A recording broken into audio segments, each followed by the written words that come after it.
ఈ సచివాలయానికి doctor BR Ambedkar పేరు పెట్టారు.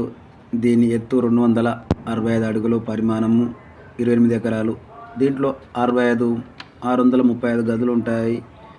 కార్ పార్కింగ్ అయితే 560, బైక్ పార్కింగ్ అయితే 700 పార్కింగ్ చేసుకోవచ్చు. దీనికైన ఖర్చు 617 కోట్లు అయింది. దీన్ని 30 తారీఖు ఏప్రిల్ 2023 సంవత్సరంలో ప్రారంభం చేశారు. ఇది హుస్సేన్ సాగర్కు దగ్గరలో ఉన్నది. ఈ సచివాలయంలో అన్ని శాఖల మంత్రులు వచ్చి ఇక్కడే కార్యకలాపాలు చేస్తారు. దీనిని ఆగస్టు నెలలో జరిగే భారత స్వతంత్ర దినోత్సవం వేడుకల్లో సందర్భంగా 3 రంగుల విద్యుత్ దీపాలతో అలంకరిస్తారు. ఈ భవనంలో మసీదు, దేవాలయాలు ఉన్నాయి. ఈ భవనానికి 2200 మంది సిబ్బందిగా పనిచేశారు.